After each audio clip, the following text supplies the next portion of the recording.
અને અમદાવાદની પોળોમાં ઉત્તરાયણ ઉજવવા માટે લોકોમાં અત્યારથી જ ભારે ઉત્સુકતા છે।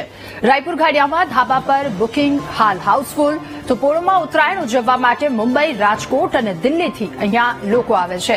ધાબાનું 1 મહિના પહેલા એડવાન્સ બુકિંગ કરાવવું પડે છે। હાલ પર ધાબા માટે બુકિંગની ઇન્ક્વાયરી આવી રહી છે। રાયપુર ખાડિયામાં ધાબાનું 15,000 થી 50,000 રૂપિયા સુધીનું ભાડું છે। 2010 થી અહીંયા એક ટુરિઝમ થઈ ગયું છે। ઉત્તરાયણ અમારા માટે ટુરિઝમ થઈ ગઈ છે અને એને કારણે ડે બાય ડે ધાબાના પૈસા પણ વધતા ગયા છે। ગઈકાલ સાંજ સુધી 35,000 રૂપિયા ધાબાનો ભાવ હતો, એક દિવસનો। 2 દિવસના 70,000 રૂપિયા ખાલી તમને વોશરૂમ આપે, પીવાનું પાણી બી નહીં।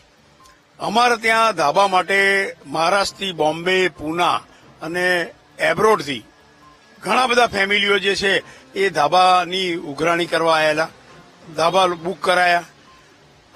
આના પછીનો એક બીજું તમને કહું, અમારા વિસ્તારમાં એક ગૃહ ઉદ્યોગ બની ગયો છે કે અમારા વિસ્તારમાં 101 પરિવાર એવા છે જે મધ્યમ વર્ગની બહેનો છે, એ લોકો સવારના બ્રેકફાસ્ટ આપે છે, બપોરે લંચ આપે છે, સાંજે ચા નાસ્તો આપે છે અને રાતના ડિનર આપે છે। ખાડિયાની અને રાયપુર ખાડિયાની ઉત્તરાયણ તો અમદાવાદની સમગ્ર ગુજરાતના ઉત્તરાયણ કરતા અલગ હોય છે, કારણ કે અમારે અહીંયા બાજુબાજુમાં ટેરેસીસ હોય છે। દરેક ટેરેસ ઉપર 10, 15, 20 જણા પતંગ ચગાવતા હોય છે।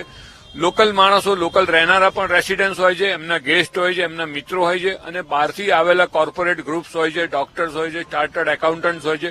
બધા જ લોકોનું જે ખાડિયાની ઉત્તરાયણનો ક્રેઝ એક જબરજસ્ત ક્રેઝ હોય છે અને એમાં તમે જે પતંગની જે લડાઈ થાય છે, પેચ લડાવવાના, સાથે સાથે કલરફુલ કપડાં પહેરીને બધા આવે છે, હાઈફાઈ ફેમિલી। લગભગ આ મારી 10મી ઉત્તરાયણ છે અમદાવાદમાં।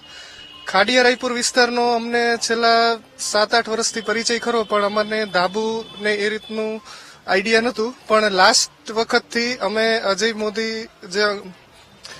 મોદી અંકલ છે એમના ઘરે ઉત્તરાયણ સેલિબ્રેટ કરવા આવેલા, ત્યારે અમને જે ધાબાની ઉત્તરાયણ છે એનો રૂબરૂ પરિચય થયેલો કે ત્યાંની ઉત્તરાયણ કઈ રીતે છે।